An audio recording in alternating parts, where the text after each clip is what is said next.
mustahil. Puji Tuhan. Kita lanjutkan pada kesempatan malam ini. Kitab Zakaria mempunyai kisah bagian yang kita lihat sore hari ini. Zakaria pasal 8. Zakaria pasal 8. Mari kita akan membuka dan kita berdiri membaca ayat yang ke-11. Zakaria 8 ayat yang ke-11. Tetapi sekarang aku tidak lagi seperti waktu dahulu terhadap sisa-sisa bangsa ini. Demikianlah firman Tuhan semesta alam 12.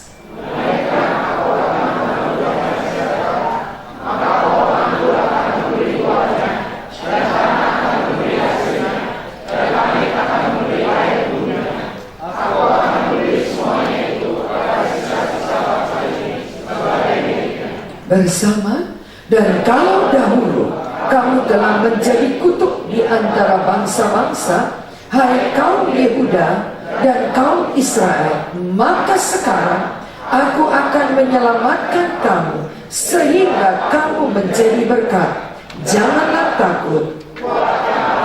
Amin. Silakan duduk, saudara. Apa gunanya Allah mengadakan perubahan? Apa gunanya Allah membuat segalanya dipulihkan? Bukan tanpa tujuan. Allah tidak sekedar mengubahkan sebab Allah senang perubahan. Tidak. Allah tidak sekedarnya menjadikan tanah-tanah tandus menjadi Taman Eden pada minggu lalu. Allah tidak sekedarnya mengumpulkan kembali bangsa-bangsa yang terseret menjadi satu kelompok bangsa yang dapat menyembah Allah. Tidak hanya sekedar demikian. Kalimat akhir dari ayat yang ke-13 berkata, sehingga kamu menjadi berkat. Kalimat ini mengingatkan kita kepada janji Allah untuk Abraham. Pada poin ketiga, janji Allah untuk Abraham adalah, dan hendaklah kamu menjadi berkat. Untuk datang, duduk, menikmati berkat itu sudah biasa. Dan banyak orang cuma sampai di situ, kedatangannya cuma minta berkat. Salahkah? Tidak. Tidak salah. Saudara berhak untuk meminta itu, karena Allah yang menjanjikan setiap orang yang datang beribadah, roti makanannya, air minumannya, dan segala penyakit dilalukan. Itu sudah menjadi janji yang punya jaminan. Allah tidak sekedar hanya berjanji, tetapi janji yang punya jaminan. Tapi ada yang lebih tinggi lagi tingkat arti ibadah. Tidak hanya sekedar minta berkat, tapi kalimat yang kita baca di ayat 13, sehingga kamu menjadi berkat. Yang Allah inginkan, kita bukan sekedar diampuni, diselamatkan, dijadikan anak kesayangannya, diangkat menjadi orang-orang kekasih Allah, atau lebih tinggi lagi, menjadi rekan sekerja Allah. Tapi yang menjadi lebih lagi, ingin Allah temukan adanya orang-orang yang diubahkan, diselamatkan, dijadikan, dipulihkan, itu menjadi berkat. Nggak ada amin. Mau terima berkat? Mau jadi berkat? Untuk hidup menjadi berkat itu adalah pilihan ya. Wah, nanti dulu dah. Kita aja hidup belum cukup berkatnya.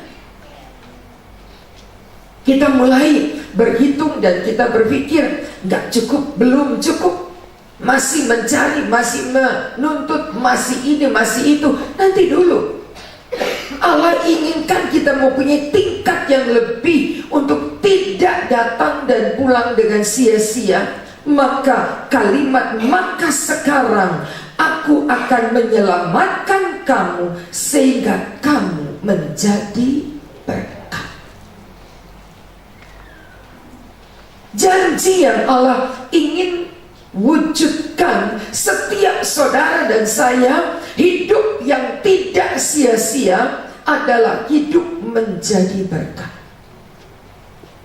Hidup yang tidak sia-sia. Kalau cuma sekedar minta berkat, semua orang bisa lakukan dan mudah melakukannya.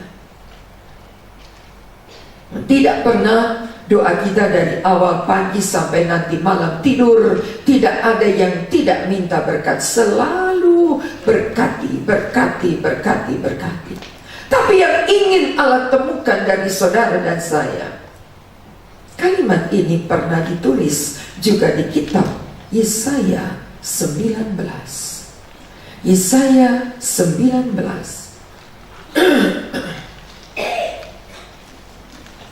ayat yang ke-19. Yesaya 19 ayat 19. Pada waktu itu akan ada mezbah bagi Tuhan dan tugu peringatan bagi Tuhan. Sudah ketemu? Pada setiap perbatasan Mesir, ayat yang ke-20 bersama, itu akan menjadi tanda kesaksian.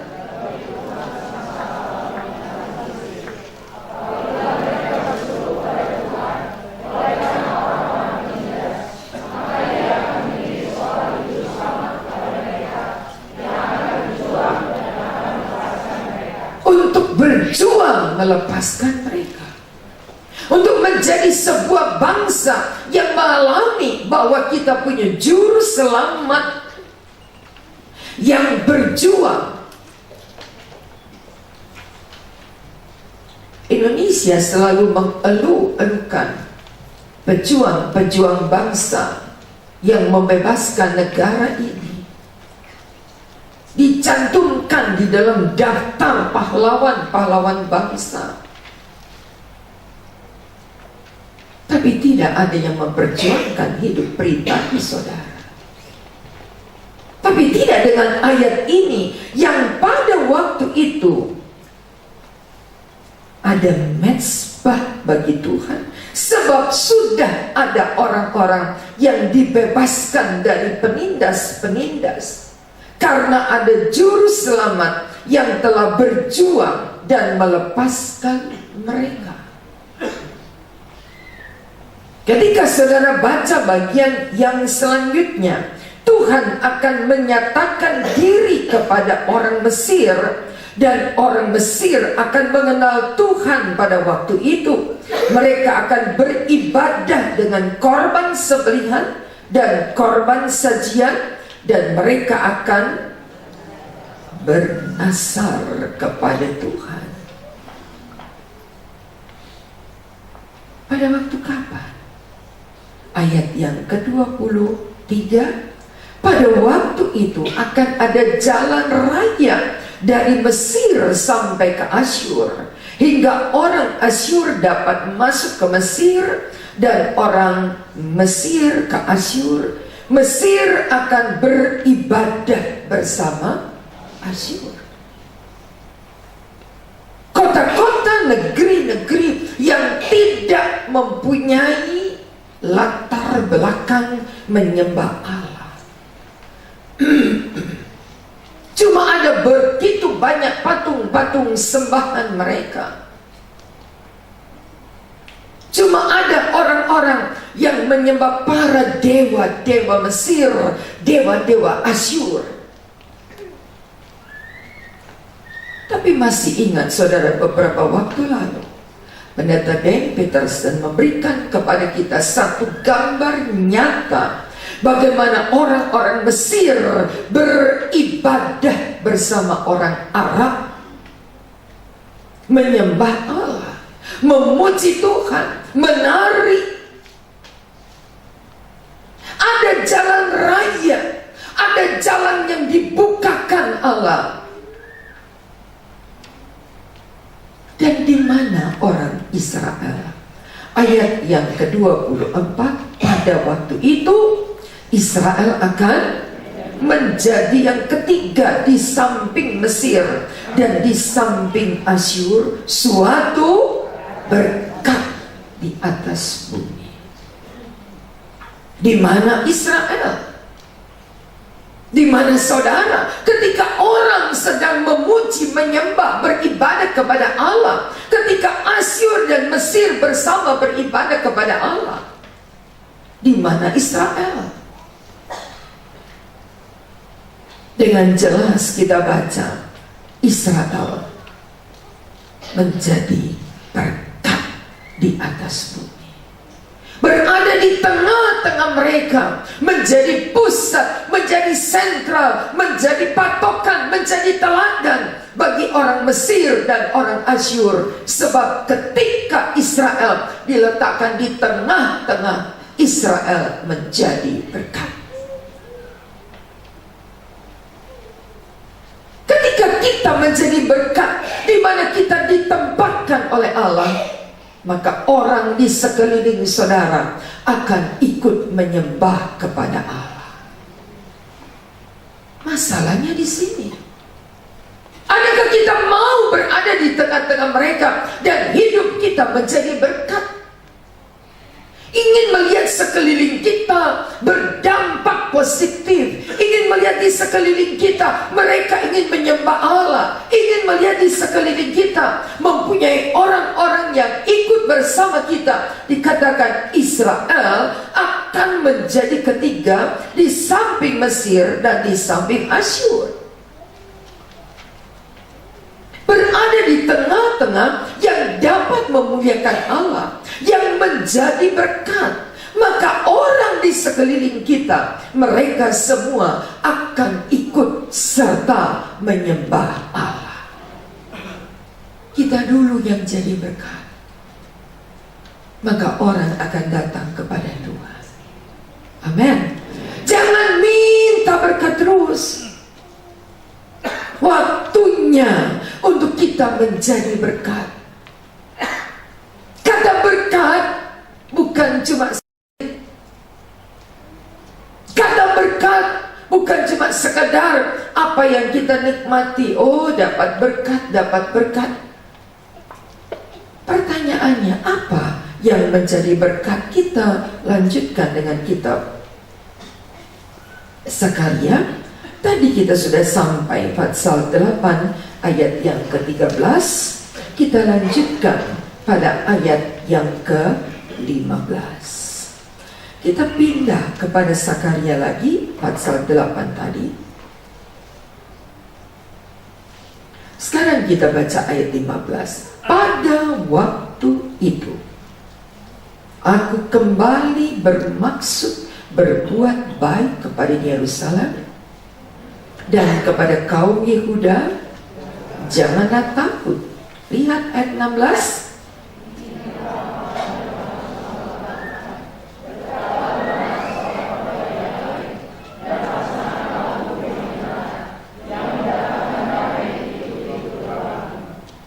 Satu kalimat yang kita pelajari. Maka pada waktu itu aku kembali bermaksud untuk berbuat baik.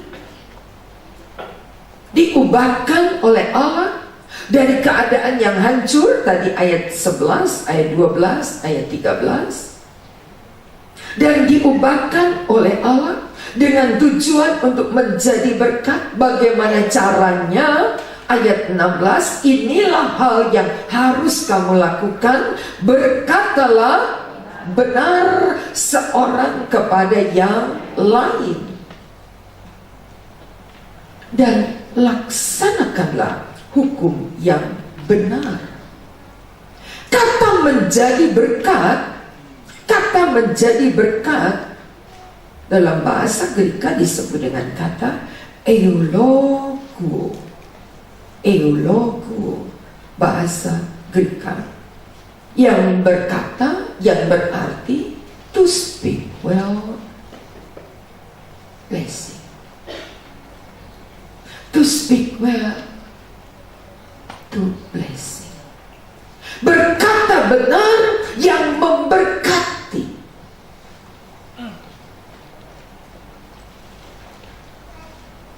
Dalam bahasa Ibrani berarti kata mengalir.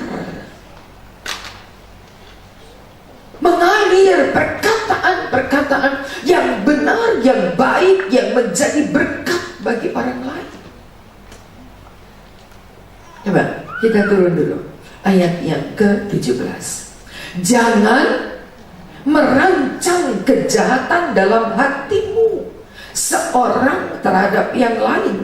Jangan mencintai sumpah palsu, sebab semua itu ku benci.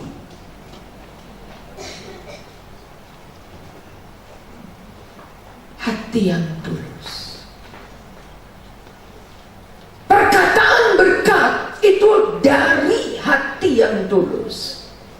Perkataan berkat itu berasal dari dalam hati yang tidak merancangkan kejahatan terhadap orang lain. Yang tahu hati kita adalah kita dengan Allah. Tapi ketika kita merancangkan kejahatan di dalam hati kita, ketika kita berpikir yang jahat terhadap seorang yang lain di dalam hati kita, firman Allah berkata, kita sedang melakukan kebencian Allah.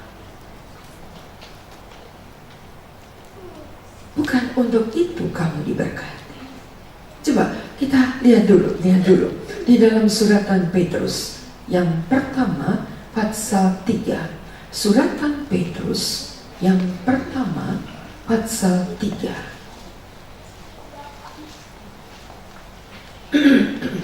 Ayat yang ke-9 kita baca bersama-sama.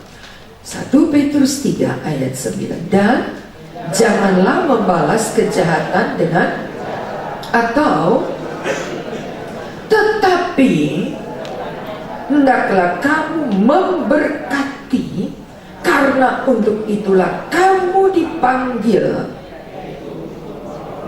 Amin. Supaya kamu memperoleh berkat. Jadi untuk mendapat berkat, yang harus kita lakukan adalah memberkati dulu. Untuk memperoleh berkat, maka kita harus memberkati dulu.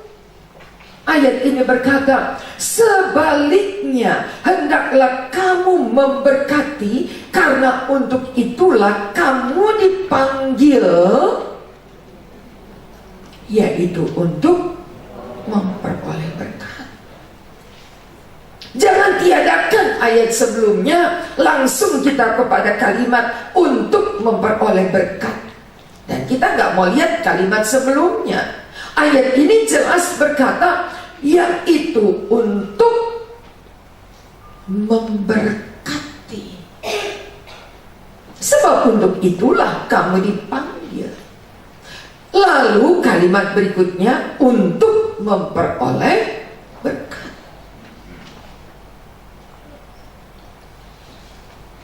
Mengalir, saudara. Ketika ucapan-ucapan kita ini memberkati, gak pernah merancangkan kejahatan di dalam hatimu. Tidak pernah merancang untuk membalas, untuk berbuat jahat seorang kepada yang lain. Tidak pernah terancang di hati kita.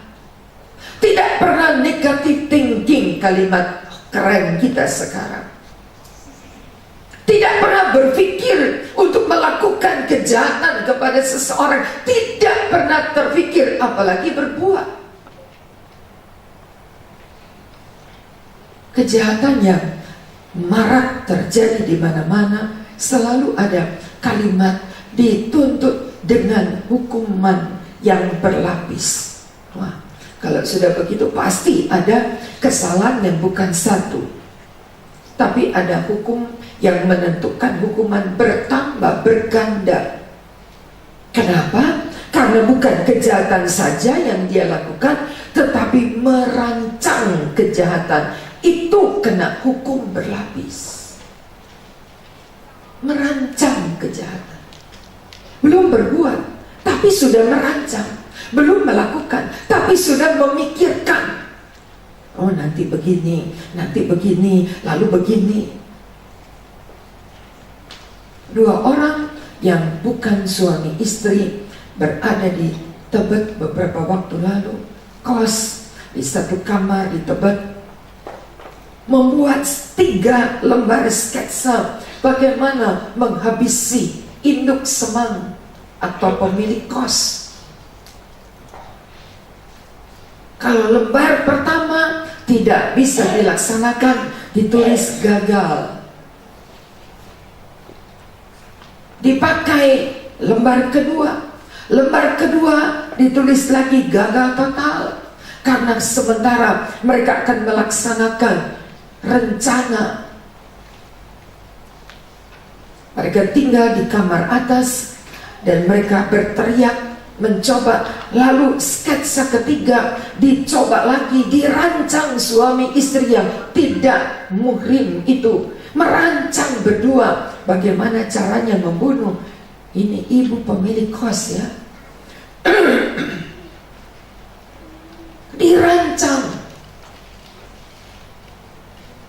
Dan ketika lembar ketiga, semua orang-orang kos lain tidak di tempat dan sunyi sepi, di rumah itu cuma tinggal mereka berdua.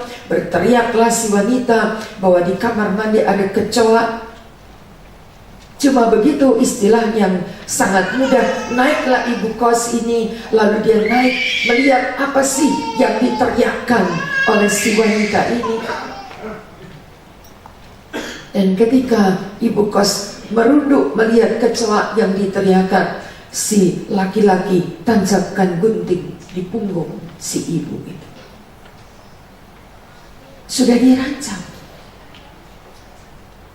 Dunia begitu jahat hari-hari ini. Tapi kita dengar firman Allah, merancang kejahatan pun tidak menjadi kesukaan Allah. Itu ku benci, kata Allah. Mari saudara, lihat firman Allah. Kita dipanggil untuk merancangkan masa depan yang penuh harapan. Ketika kita memberkati orang lain, maka kita diberkati. Ketika kita merancangkan yang baik. Yeremia 29, aku merancangkan kebaikanmu, bukan kecelakaanmu, kata Tuhan. Untuk melihat hari-hari yang diberkati oleh Allah, untuk melihat hidup kita dipulihkan, untuk lihat masa depan kita, masa depan yang penuh harapan. Rancangkan perkara yang baik,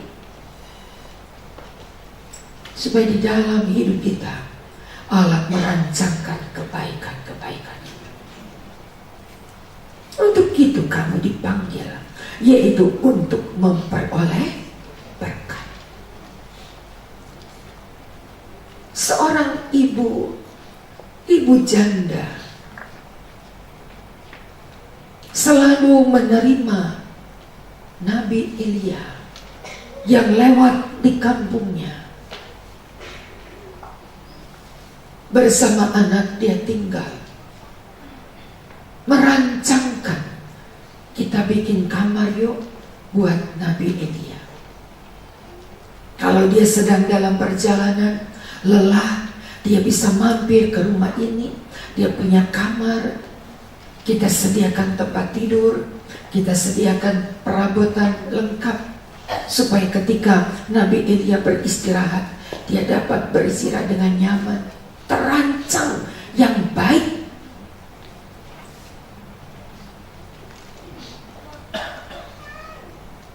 Gehazi dipanggil. Apa yang kita bisa buat untuk membalas kebaikan wanita ini? Gehazi berkata, dia tidak punya anak. Baik, panggil dia, didoakan. Wanita ini punya anak. Mereka tinggal dalam sebuah rumah di mana ada kamar yang dirancang untuk Nabi Elia. Pikiran mereka memikirkan perkara yang baik, merancangkan yang positif. Ketika anak yang diberikan Allah itu mati, ibu ini berkata, Tuhan, jangan beri aku anak kalau pada akhirnya anak ini harus mati. Apa yang harus aku lakukan dengan anakku yang mati? Allah selalu merancang yang baik. Lalu Allah buat anak yang mati itu hidup kembali. Wanita dengan anaknya terpelihara.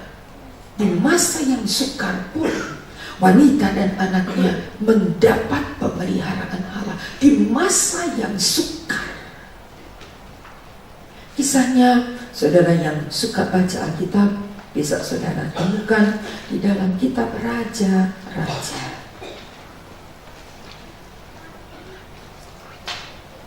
Pasal 2 Raja-Raja, kisahnya dituliskan di dalam beberapa pasal, mulai dari pasal yang keempat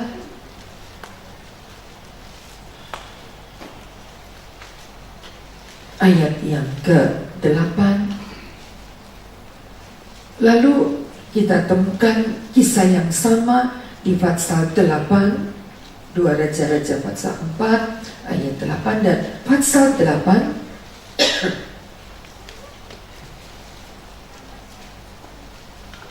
dari ayat yang pertama sampai ayat yang ke-6. Di masa yang sukar, perempuan ini beserta anaknya tetap terpelihara.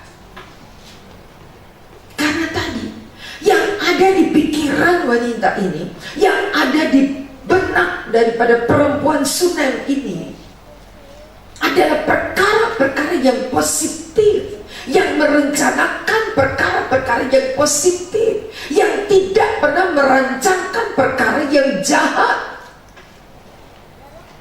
Saya berhenti sejenak ketika belajar tadi. Allah tahu pikiran kita, saudara. Amin. Allah tahu pikiran kita. Sekecil apapun, ketika kita merancangkan perkara yang jahat, itu punya akibat kemudian hari. Engkau akan alami pula kejahatan seperti yang engkau pikirkan. Tapi ketika yang ada di benak kita adalah pikiran-pikiran yang positif, maka saudara perhatikan, Allah pelihara di masa sukar pun dengan segala pikiran Allah yang memberkati kita. Luar biasa, saya berkata, oh rupanya Tuhan itu perhatikan loh pikiran-pikiran kita. Nggak usah perbuatan kita, pikiran kita saja. Hanya Tuhan dan saudara yang tahu apa yang ada di benak pikiran kita. Mengucapkan kalimat-kalimat berkat, tidak merancangkan yang jahat, tidak berkata jahat seorang akan yang lain. Di masa sukar, apa hubungannya 2 Raja-Raja 4 sampai 2 Raja-Raja 8? Ini tidak ada hubungan. Pasal yang ke-5 bicara tentang Naaman, pasal yang ke-6 bicara tentang kapak yang tenggelam. Pada pembicaraan pasal yang ke-7 Elisa dengan Raja Yehuda, kita melihat tidak ada hubungannya. Tetapi kemudian ada di pasal 8, Raja menolong perempuan Sunem, perempuan yang sama dengan yang kita baca di 2 2 Raja-Raja 4. Udah berlangsung lama, sudah berjalan beberapa waktu, tapi dicatat oleh Allah. Yang ada di benak perempuan Sunem adalah perkara-perkara yang positif. Luar biasa. Waktu boleh berlalu, tahun-tahun boleh berlalu, tapi catatan tentang engkau yang punya hati dan pikiran yang positif diberkati Allah. Justru di masa yang sukar. Sedikit aja ya, di pasal 8, coba kita perhatikan, benar nggak? Pasal 8, kita baca secara cepat. Saya bacakan ayat 1. Elisa telah berbicara kepada perempuan yang anaknya dihidupkan kembali. Ingat, pasal 4. Berkemaslah, pergi bersama dengan keluargamu, tinggallah di mana saja engkau dapat menetap sebagai pendatang, sebab Tuhan akan mendatangkan kelaparan yang pasti menimpa negeri ini 7 tahun lamanya. 2, silakan.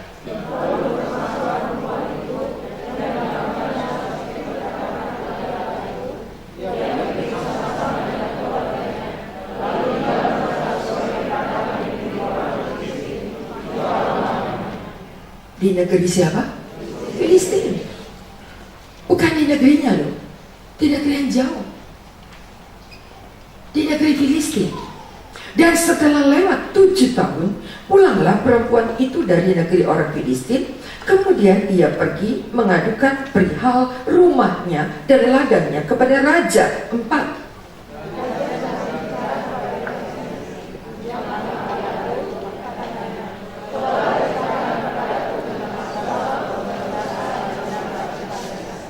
Sedang ia menceritakan kepada raja tentang Elisa menghidupkan anak yang sudah mati itu, tampak perempuan yang anaknya dihidupkan itu datang mengadukan perihal rumahnya dan ladangnya kepada raja. Lalu berkatalah Gehazi, "Ya Tuanku Raja, inilah perempuan dan inilah anak yang dihidupkan Elisa." 6.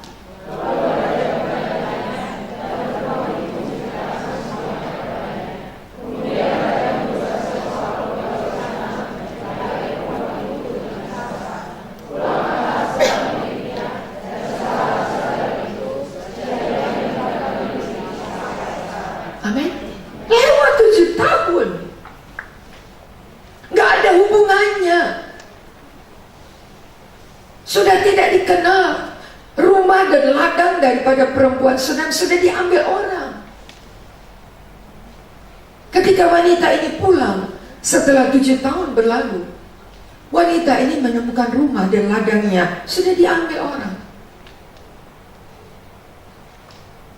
Tapi ketika catatan itu dibuka Allah, kebaikan perempuan ini, pikiran positif dari wanita ini memberkati dia. Tidak pernah terpikir 7 tahun sudah berlalu. Bisa-bisanya Gehazi dipanggil oleh raja untuk menceritakan tentang tuanmu Elisa, apa yang dia pernah perbuat. Elisa, ya sudah, bukan dia yang ceritakan, Gehazi ceritakan kepada raja. Sementara dia menceritakan, datang, kebetulankah itu? Bukan. Itulah rancangan Allah yang merancangkan perkara-perkara yang luar biasa di waktu yang tepat untuk kebaikan wanita ini. Karena wanita ini mempunyai pikiran dan perasaan hati yang tulus dan diberkati Tuhan. Milikilah hati seperti ini, saudara, maka engkau akan terpelihara di masa yang sukar. Bertahun-tahun berlalu, tetapi apa yang dicatat oleh Allah memberkati wanita itu. Dan apa yang Tuhan rancangkan kepada kita, perkara-perkara untuk kebaikan kita. Untuk itulah kamu dipanggil, supaya kamu memperoleh berkat. Jadilah berkat. Jadilah berkat, saudara. Amin. Mau tangan di atas atau tangan di bawah? Enaknya.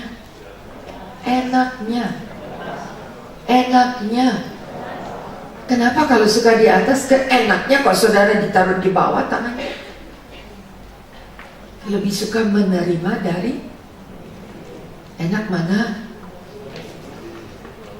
Tangan di bawah atau di atas itu? Kalau menerima tangan di bawah. Enak tangan di bawah atau di atas? Di atas atau di bawah?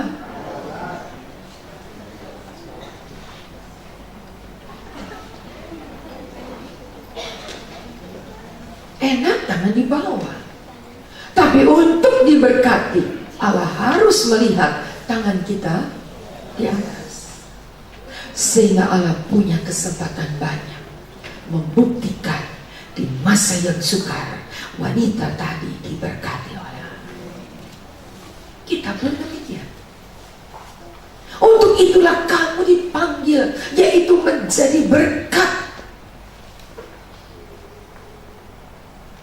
Yesaya berkata, Sakaria berkata, supaya engkau menjadi berkat. Supaya engkau menjadi berkat. Berulang-ulang kalimat yang sama.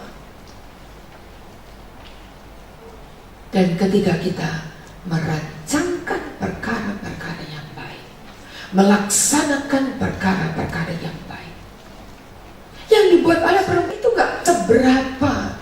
Menyediakan sebuah kamar, kalau nanti Nabi Allah lewat, dia bisa mampir, dia suka menjamu Nabi Allah.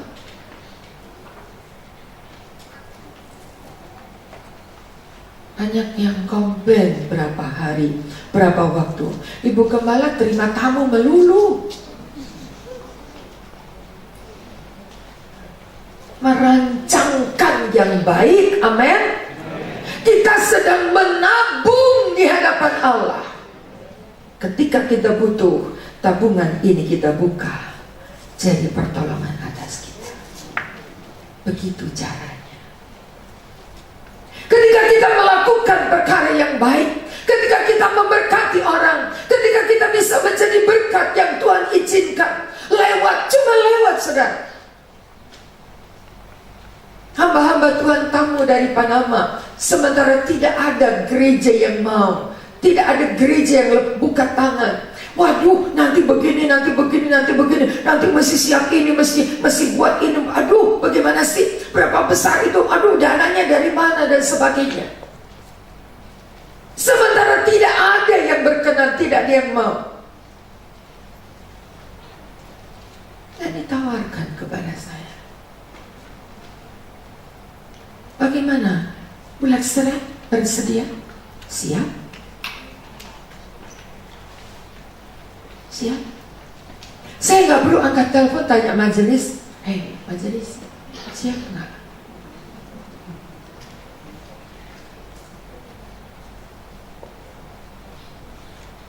Karena ketika kita merancang yang baik, kita sedang menabung di hadapan Tuhan. Segala kebaikan saudara dicatat oleh Allah. Dicatat. Ada waktunya. Tabungan itu nanti kita perlukan. Wanita Sunem ini buka tabungannya ketika rumah dan ladangnya dirampas orang. Tabungannya berguna. Allah ingatkan raja untuk membela perempuan janda ini. Pada waktu itu dia sudah janda, hingga hak miliknya dirampas orang. Tapi Allah yang bela. Lakukan, saudara. Lakukan. Dan tidak membuat perhitungan. Salah satu kalimat yang tadi Pak Jaya katakan, pembahasan materi untuk wilayah 2. Menjadi pengikut Kristus. Poin terakhir, tidak membuat perhitungan. Itu yang Yesus lakukan. Ia tidak memikirkan perhitungan. Untuk apa aku datang ke dunia? Untuk apa aku turun ke dunia? Dia tidak perhitungkan. Yesus tidak berkata, apa gunanya aku turun ke dunia untuk mengasihi, untuk menyelamatkan, untuk menyerahkan nyawaku? Apa untungnya bagiku? Tidak memperhitungkan. Bahkan Filipi 2 berkata, tidak menganggap kesetaraan dengan Allah sebagai milik yang harus dipertahankan. Tidak. Dan menjadi pengikut Kristus pun, itu tema mereka, adalah orang-orang yang tidak berhitung dengan Allah. Mau jadi pengikut Kristus, cuma 4 poin, masih banyak poin lain. Untuk bisa menjadi pengikut Kristus, sudah ada contoh teladan. Dan ketika kita melakukan, merancangkan, udah deh gak usah melakukan, merancang saja. Merancangkan yang baik dalam pikiran, dalam benak, dalam pembicaraan, dalam banyak. Setiap kali duduk kita bersama bercakap satu dengan yang lain, rancangkan yang baik. Maka engkau sedang menabung kebaikan. Dan engkau akan lihat Allah yang membuktikan kebaikanmu diberkati oleh Allah. Ketika engkau memberkati, maka engkau diberkati Tuhan. Pelajaran berharga. Dan kita akan lihat hasilnya. Perkara-perkara yang luar biasa. Untuk itulah kamu dipanggil, supaya kamu memperoleh berkat. Nanti siapa lagi deh diterima? Tamu siapa lagi lewat bulan sore diterima? Oh, lewat aja, terima kasih, sampaikan.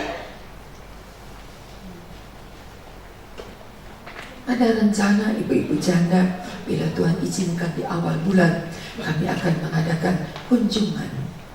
Dalam refresh ini, mereka juga mempunyai rencana untuk mengunjungi ada 10 gereja-gereja di pesisir pantai selatan yang membutuhkan uluran-uluran tangan.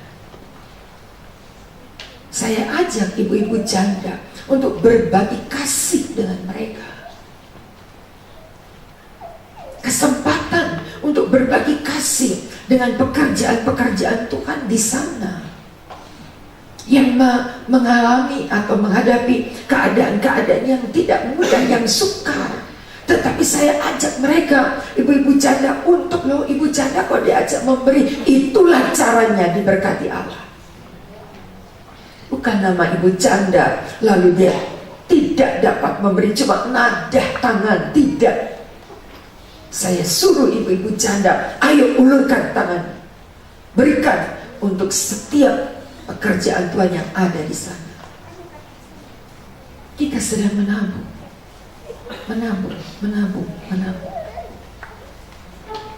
Dan lihat Allah yang akan merancangkan kebaikan-kebaikan atas kita. Itu luar biasa. Nyanyikan sebuah pujian. Biarkan Allah yang memberkati kita. Biarkan Allah yang membuat segalanya menjadi poin-poin kenyataan. Kita ingin tidak hanya sekedar menerima, tapi kita ingin untuk memberkati. Kapan saja, di mana saja, apa yang bisa saudara lakukan, lakukan. Lakukan, saudara. Jangan berpikir, loh enak amat ya. Tidak. Buang jauh-jauh pikiran itu. Rancangkan segala yang baik. Dan berpikirlah untuk memberkati setiap orang yang dapat saudara lakukan. Apa saja. Apa saja.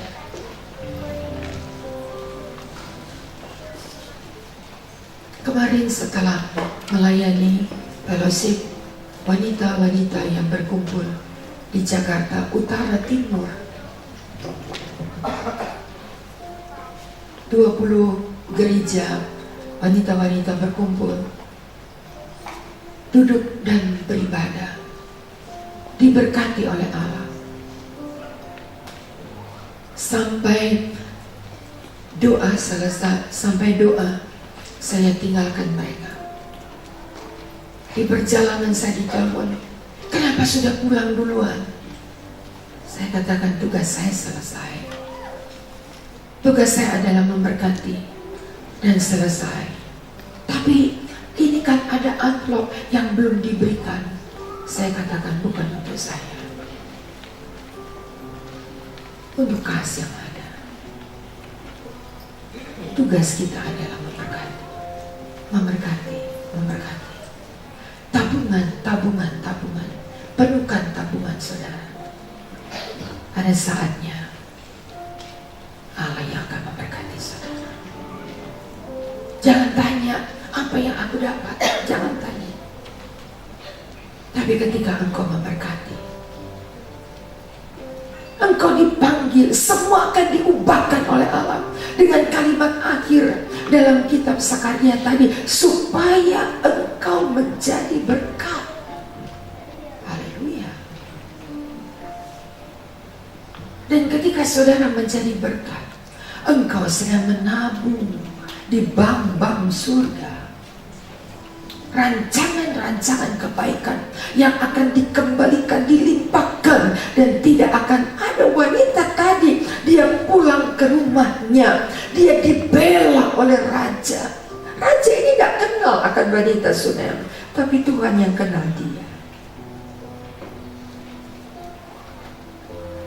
Raja tidak kenal. Ada hubungan apa saya dengan dia? Dan siapa dia? Saya tidak tahu apa yang dia sudah lakukan. Tapi Tuhan yang ingatkan, tolong dia. Karena dia sudah melakukan yang baik. Haleluya. Ini kan pujian yang ada di dalam harta ibadah kita. Haleluya. Dalam anugerah, dalam nama.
berbicara, menjadi berkat, menjadi berkat. Tiap pagi engkau bangun dan berkata, Tuhan, hidupku hari ini jadi berkat. Setiap hari engkau bangun dan engkau berpikir, aku harus jadi berkat hari ini. Allah yang mencurahkan, tidak pernah tanggung-tanggung Dia berkati kita, agar kita bisa menjadi berkat bagi orang lain. Kuasa dari tahta-Mu yang membangkitkan roh-Mu, yang memberikan roh-Mu. Selamanya Kau, selamanya Kau Tuhanku, yang terutama, yang terutama di hidupku. Tak akan ku lepaskan pengharapan di dalam-Mu. Mari kita berdiri bersama. Selamanya Kau Tuhan. Saudara yang mau jadi berkat, angkat tanganmu. Mulai bertindak, berpikir, dan menjadi berkat. Tak akan ku lepaskan pengharapan di dalam-Mu. Sekali lagi katakan, selamanya Kau Tuhanku, yang terutama, yang terutama di hidupku. Tak akan ku lepaskan pengharapan di dalam-Mu. Hati kami memandang Engkau, firman-Mu luar biasa, menjadikan kami orang-orang yang hidup untuk menjadi berkat. Bila selama ini kami cari berkat, bila selama ini kami cuma minta berkat, bila selama ini kami memikirkan berkat,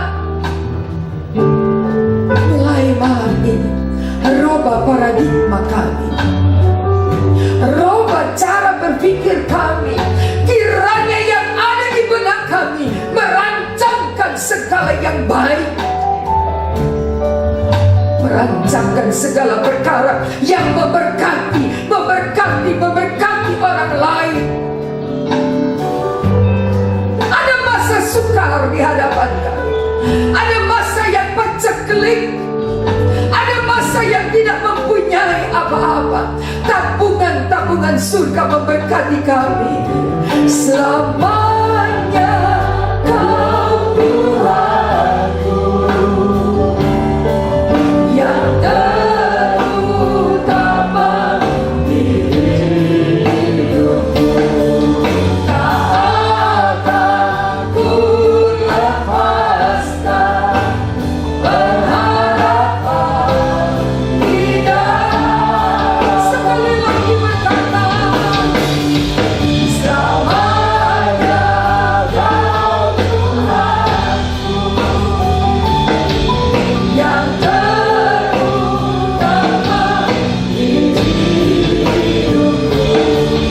Tak akan ku lepaskan pengharapan di dalam-Mu. Pengharapan di dalam. Amin, haleluya. Pengharapan di dalam-Mu.